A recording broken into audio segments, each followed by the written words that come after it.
Hello. So glad to be with you again today. And we're going to take up the subject of a new heart and a new spirit. How God changes us, how He knows we need it, and what He does when He changes us. Wow, have I got a testimony about this, and I'm glad to talk to you about it. I was raised in a Christian home, and my mother was a gospel preacher, and a very, very good one. And what she preached, we had to live. But there were a lot of times I didn't like how we had to live. Now that's normal with kids. And I was a teenager and not too crazy about it. But we had to comply. There was just no other way to do it. You just had to comply. I think often of the friends that I knew who were preachers' kids. That life wasn't easy because everybody looked to them and expected them to be an example.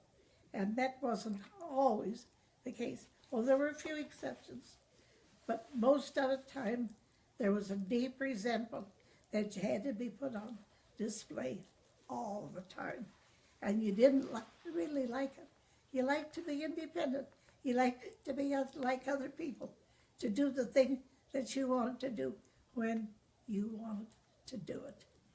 Well, that was my life, and that was the life of my two brothers as well. And we complied. We went to church every time the door opened, naturally. We did all that we were asked to do. Sometimes it was manual labor. Sometimes it was janitorial service. And sometimes it was teaching a youth class. But whatever it was, we had to comply. And we did.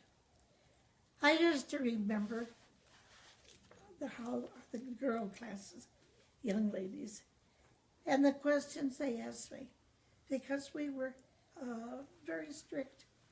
My mother was very strict. You had to be like she said you had to be. And they would say to me, Sister Pat, what do you have to do when you don't want to do what you wanted them to do? And I said, you need to be born again. That's what you need. You need to be changed.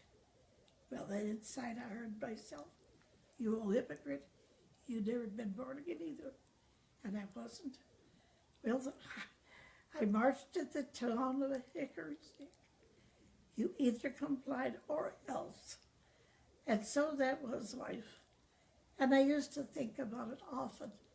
What would it be like not to have somebody watching over you all the time? What would that really be like? Well, time went on. I grew up, finished school, got married, and had my family. And that was not the easiest thing. You know, we think it's going to be the great, happy days of our life.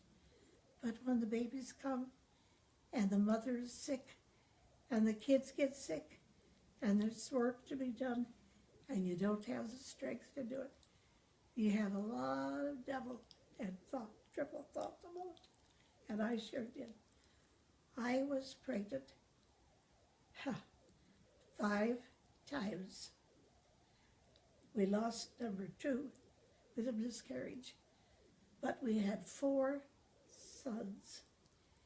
And the last one was not a healthy boy at all.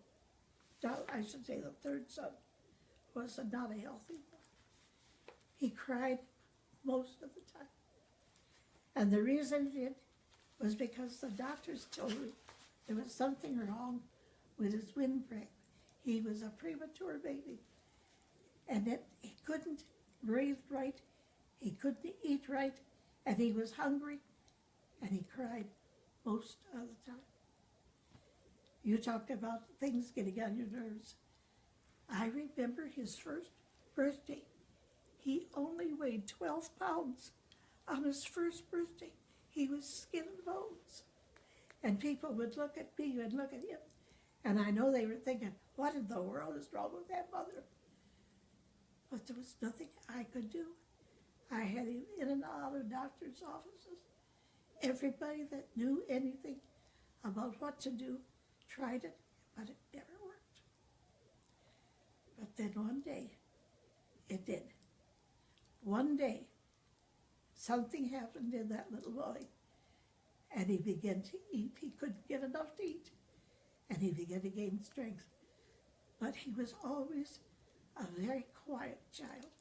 He was different than the other three boys. Very intelligent, but very different. And I would watch him as he grew. There was some that made, I think those premature years, I've got to have something to drink. Excuse me just a moment.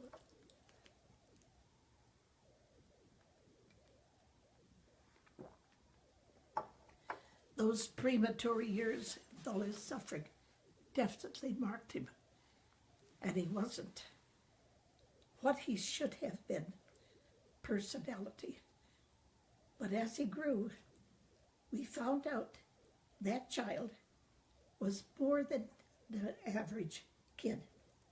Very intelligent. He ended up in life as being an architect, a very, very good architect. But he always had that quiet thing in him. He was just different than the others. But the Lord tested me with that. I love that boy, but every trial he had to try, a physical trial, it affected me badly. Well, then here came the fourth one, Billy. And he was such a happy baby and a healthy baby. And he kind of made up for lost time, but it was a good life. But that was a life that I never have forgotten. I don't think I've ever really recovered from that life with all the stress. I can remember how weak I was. I had low blood pressure. I remember one day being out in the yard trying to plant some flowers and all but passing out with the low blood pressure. But a lot of mothers are like that. You love being a mother and you want to be a mother, but to have all the strength that you need for motherhood is not an easy thing. And the motherhood is a beautiful thing. And I praise God for my four sons that I had. Wish the fifth one had lived, I could use the fifth. But thank God for what I've got. I've had a lot of trials in my life. And I know as I look back at it now and see what I've been able to accomplish and what I've been able to do with God's help, every one of those trials was necessary. It made me what I would not have been without them. I remember every one. Oh, do I remember, and how God brought me through every circumstance, every trial. I remember particularly one time I was going through a hard place, and I had a girlfriend that called me on the phone and said, I want to see you. I've had a time of prayer for you, and I feel that the Lord showed me something. And I said, oh? She said, let's get together. And we did. So she said, I had like a dream vision, and I know it was from God. I saw you in a ball of twine, and you were trying to work your way out of that twine. And the more you worked, the more you fought, the tighter it got. And you never did find a way to get out of that ball of twine. And as she was saying it, all of a sudden, the Spirit of God came on me. And I heard the Lord say, but with a strong hand, I will bring you out. And he did. I've been through some rough ones in my lifetime. I haven't had the gravy train, but I want you to know God kept his word. If every trial, no matter what it was, I was able to pass through it without difficulty. God led me through. I remember when my son, Harry, came down with rheumatic fever, and the boat that we went through, bringing him down the road of recovery, that was not an easy thing. I remember the oldest son, and the trials he went through, and the time we had to pray him through. And I remember the youngest one now, and his trials. Everyone had something, but God uses that to test and try us, to see if we will be worth working with.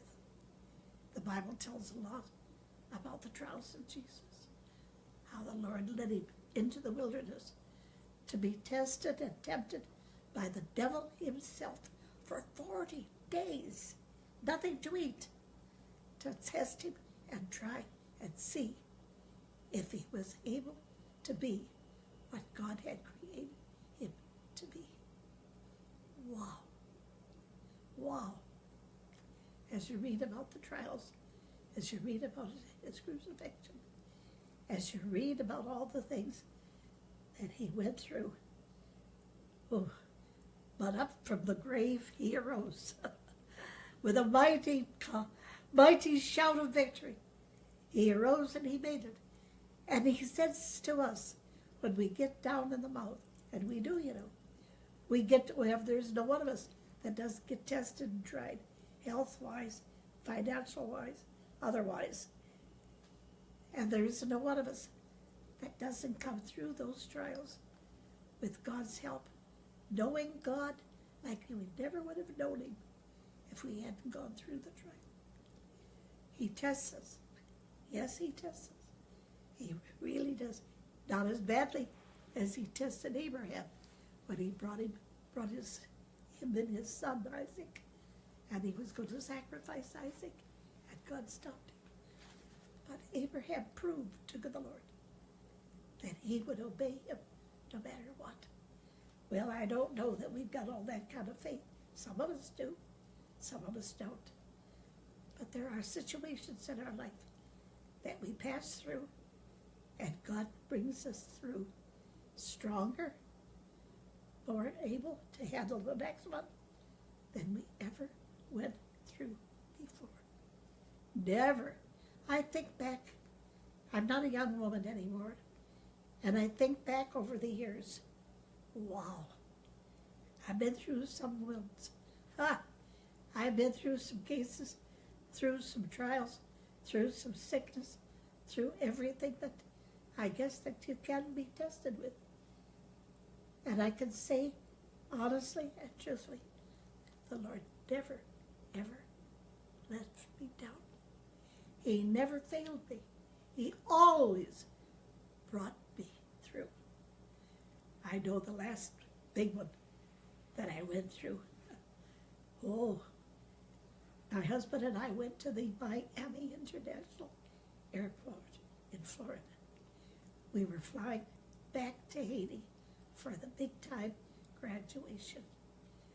And while we stood at the ticket counter, Pete had the ticket in his hand. He said, Pat, I'm dizzy. And with that, he dropped on my feet. He'd had a fatal heart attack, and he was dead. Well, they called emergency, they called the fire department. There was such a turmoil, but they couldn't revive him. He was gone.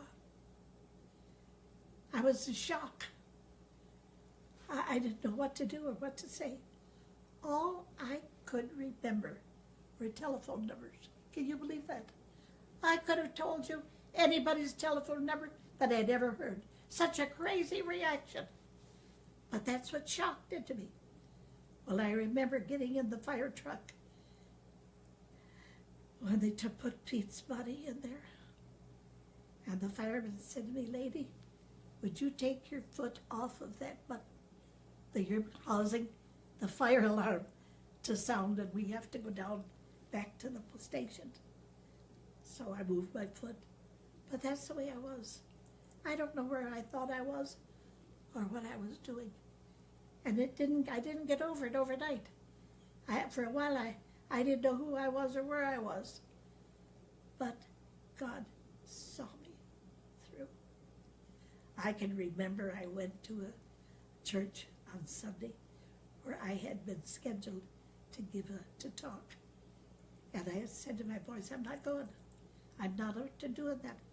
The older son said, "Oh, yes, you are, Mother. You're not doing anything but keeping going. You have got to go forward." Well, he didn't want to do it no how.